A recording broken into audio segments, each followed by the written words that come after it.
Alright mga ka-devs, so ngayon ay nagja-jogging tayo. Kailangan natin maging healthy. Good morning, sir. Morning po. Yeah. So sige, share ko lang sa inyo yung mga idea about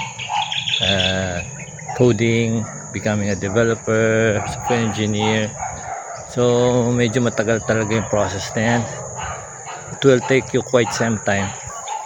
Sa akin kasing experience, kulang ang 3 years, okay, para ma-develop mo lahat yung skills na kailangan mo to become a competitor pagdating sa web development, software development.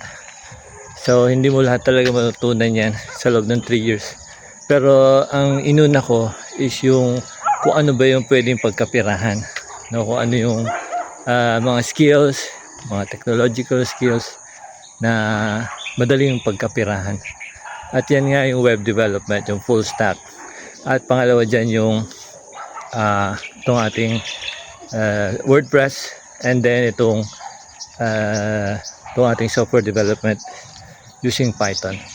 So nagagamit ko sila sa aking mga clients, mga foreigner and the locals, then sa pagtulong sa mga estudyante in regards to thesis. So alam naman natin ang college ay talagang medyo mahirap ang college, lalo na sa computer science, sa BSIT. Kailangan makakreate ka talaga ng system, okay, para maipasa mo yung thesis or capstone. So sometimes yung mga professor talaga hindi natanggap ng basic yan, lalo na sa panahon ngayon. Hindi sila natanggap ng mga basic lang ang projects, okay, ang capstone. So dami kasi ng aso so may mga aso dito. Hindi man ako takot, pero siyempre may rabies yan. Kung kagat lang okay lang kung may rabies, so kailangan ay maintindihan mo paano gumagana isang system. So depende yan sa capstone na kailangan ng estudyante, at depende rin yan sa objectives ng mga estudyante sa kanilang thesis. So dyan mo ngayon may apply yung iyong mga natutunang mga bagay in regards to software development, sabihin natin sa full stack, and then sometimes WordPress is enough para magawa mo yung mga thesis na yun and for clients. So hindi sila nagkakalayo kasi ang client kailangan nila din ng system, no? So for their business, sa mga capstone and thesis same din, no? Ang kaibahan lang sometimes mas complex ang sa thesis kasi hindi nga tinatanggap basta-basta ng mga professor yung mga basic lang ngayon, kasi ang dami nang nakagawa So dahil sa ang dami nang graduate, ang dami nang gumawa, so kailangan iba talaga, unique yung iyong gagawin, at makakatulong to sa inyong community dapat, no? Merong business na may parang papupunta sa kanila yung system na gagawin or community. So ganun, no? So dyan madali kayong kumita ng pera pag marunong kayo talaga. Kaso ang karamihan ngayon nangungopia lang ng code coming from internet, sa YouTube.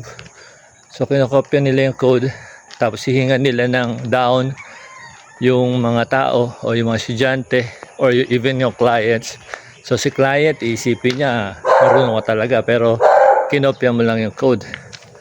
Ang mangyari, magkakaalaman talaga na hindi marunong kasi nung may mga pinababago na. Pag sinabi ng client o ng estudyante, ganito ang kailangan, ganun ang kailangan, pero hindi mo magawa, sabihin natin hindi niya magawa nung nagde-develop o yung developer, hindi niya kayang baguhin, hindi niya kayang i-adjust, no, yung system. Ibig sabihin kinopya lang niya yung code, hindi talaga siya gumawa. So at the end, In the end, ang mangyayari dyan is iiwanan ng developer yung mga estudyante at pati yung client.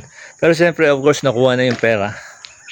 May ibang scammer dyan, kinukuha nila buong bayad na. So, hinihingi na nila yung bayad, buong bayad, pagkapakita ng mga codes at saka ilang bagay na nagpa-function, hinihingi na nila yung yung buong bayad, tapos sabay nawawala na. So, mag-ingat tayo sa mga scammers, ha? At bilang ikaw, bilang developer, you have to really gain the skills. Kailangan mag-practice ka, kailangan matuto ka talaga. So, yan yung ginagawa natin sa Learn Computer today. Kailangan marunong talaga tayo. Kasi madali lang ang pera dyan eh. No? So, few years back, kumikita talaga ng malaki sa software development, lalo na konti pa competition. Pero ngayon, dumadami scammer eh. So, medyo bumababa yung value ng mga developers dahil sa scammers, no?